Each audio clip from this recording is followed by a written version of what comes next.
चन्द्रागिरीको यात्रा। यो चाहिँ चन्द्रागिरी छिर्ने मेन गेट। कस्तो टाइमिङमा आइएछ भने ट्याक्कै 12 बजे आइपुग्यो।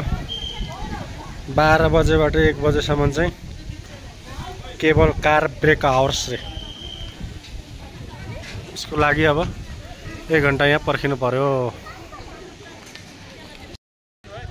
यो हो चन्द्रागिरी एरिया, जुन यो पर देखिएको घर छ। त्यहाँबाट छिरेर चाहिँ केबल कारमा चढेर माथि जाने टिकट काट्ने ठाउँ, टिकट घर त्यहाँ छ। यो बाहिरको दृश्य चाहिँ यस्तो छ।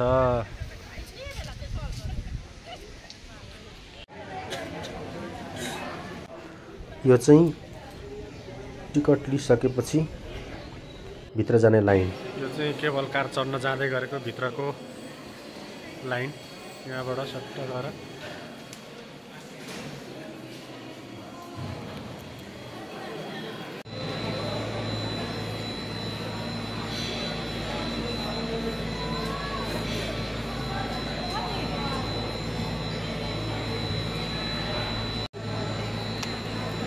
हामी जाने केबल कार। होइन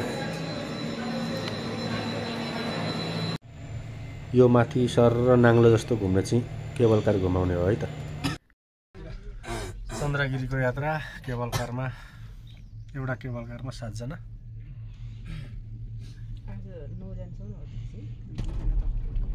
केबल कारको सिसाबाटै काठमाडौँको दर्शन।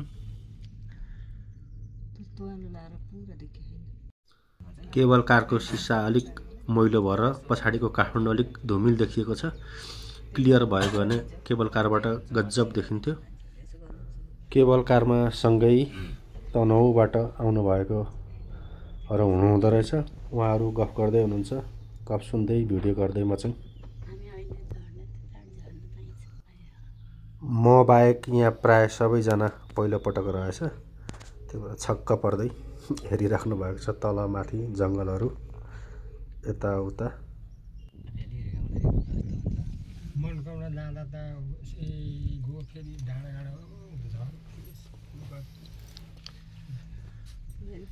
मनोकामना जस्तै जस्तै नि हो यहाँ पनि।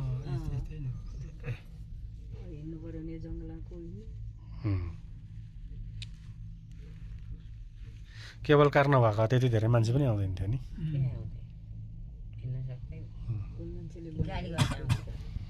त्यो मासतिर पोल आएपछि झड्का हान्छ है, नडराउनु।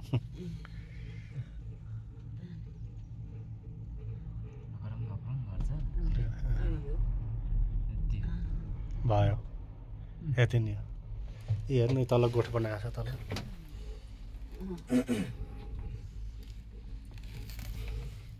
कस्तो राम्रो जङ्गल छ। गजबको जङ्गल छ यो चाहिँ, एकदमै खतरा जङ्गल लाग्छ। यो जङ्गल देखेपछि चाहिँ मलाई खोटाङको त्यो लोचातिरको जङ्गल याद आउँछ। त्यहाँ बस्ने बुवाले चाहिँ भन्दै हुनुहुन्छ, यो छेउपट्टिबाट दाहिनेपट्टि अलिकति खुला नभएर हावा नआउने भए त गुम्म हुने रहेछ। अनि माथि माथि जाँदै गएपछि घाम लाग्दै घाम आउने रहेछ भन्दै हुनुहुन्छ दिदीहरू चाहिँ। मोटरबाट यो होला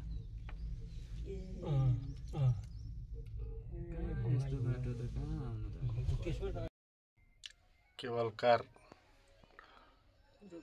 माथि अवतरण हुने बेलैमा रोकिएको अवस्था छ। लगभग 3-4 मिनट भयो रोकिएको। के कारणले हो भन्ने कुरा थाहा छैन। यहाँ चाहिँ लेखिएको रहेछ बिजुली प्रसारण अवरुद्ध भएमा केबल कार अस्थायी रूपमा रोकिन सक्छ भनेर। खोल्यो बल्ल, नत्र यहाँ डर लागिसकेको थियो। अस्ति नै पनि एकपल्ट रोकियो भन्ने न्युज आएको थियो। त्यही भएर हामी डराइरहेका थियौँ। 3-4 मिनट रोकिएपछि बल्ल चल्यो। लगभग 4 मिनट जति केबल कार बिचमा अड्किएर डराउँदै सफल अवतरण भएपछि हामी चाहिँ अब ट्याक्कै माथि भालेश्वर मन्दिरतिर यो पछाडि देखिएको घरमा ओर्लेर त्यहाँबाट अनि आयो। केबल कार रोकिँदा डर लाग्यो कि लागेन? हो र पसिना जस्तो लागिरहेको थियो।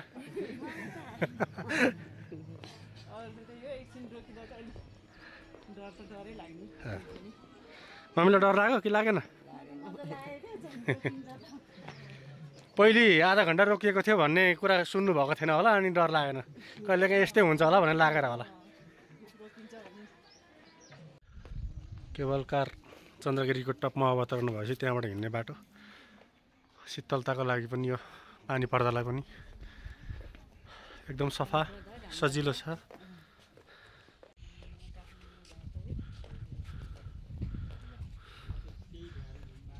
चन्द्रगिरी आइयो। भालेश्वर मन्दिर अत्यन्तै राम्रो ठाउँ। यो चाहिँ मलाई एकदम मनपर्ने, मेरो यो दोस्रो पटक हो म यहाँ आएको। यहाँको ठाउँ चाहिँ एकदम सुन्दर सफा पनि छ। अनि यहाँबाट हेर्दा चाहिँ एकदमै राम्रो दृश्य देखिन्छ काठमाडौँ भ्यालीको। अनि यतातिर वरिपरि हरियाली एकदम राम्रो ठाउँ छ। हजुर अब एकचोटि फेरि सबैजना आउनु पर्यो है। यहाँ चाहिँ पृथ्वीनारायण शाह हुनुहुन्छ, जसले यहाँबाट काठमाडौँ हेरेर सुन्दर देखेपछि आक्रमण गर्नुभएको थियो। चन्द्रगिरी आएपछि यहाँ अगाडि फोटो खिच्ने चलन छ, पृथ्वीनारायण शाहको अगाडि। पृथ्वीनारायण शाह अगाडि उभिएर क्यामेरा 360 डिग्रीमा घुमाएर तपाईँलाई चन्द्रगिरीको दृश्य देखाउँ।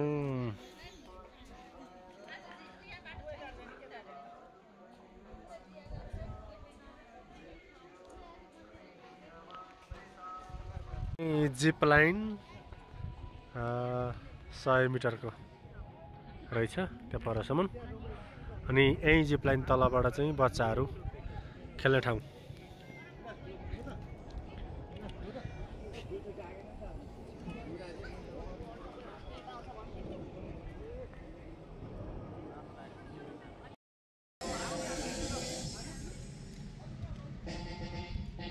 चन्द्रगिरीको फ्री फल, यसमा चढेर यसरी फ्री फल गरेको चाहिँ 300 रुपियाँ टिकट, मस्ट एडल्टको लागि।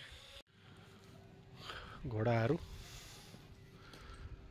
तल र माथि 200 मिटर चढेर हिँडेको, प्रति व्यक्ति 250 रुपियाँ। स्काई साइक्लिङ यसरी चन्द्रगिरीमा।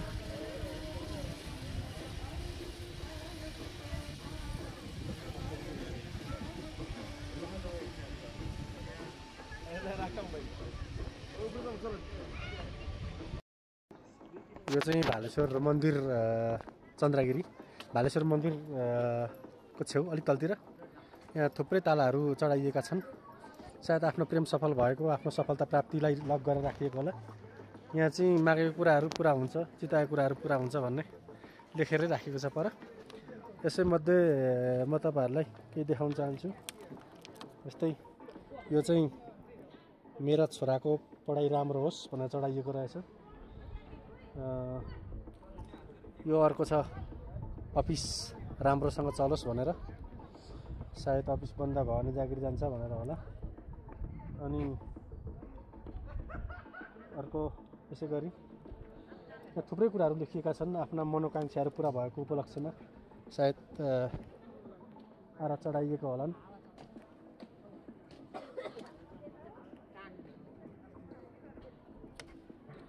यहाँ छ ETS पास गरेको, त्यसै गरी यहाँ अमेरिकाको भिसा लागेको पनि चढाएको थियो। यस्ता थुप्रै आफ्ना मनोकाङ्क्षाहरू पुरा भएको विषयलाई लिएर थुप्रै तालाहरू चढाएको छन्। यहाँ लगभग 3 स्टेपको बोर्डमा भरि भराउ चढाइएको छ। फाइनल्ली चाहिँ भालेश्वर मन्दिर दर्शन गरेर आइयो। अब यहाँबाट प्रस्थान गर्ने फेरि उँधो फिर्ती सवारी हाम्रो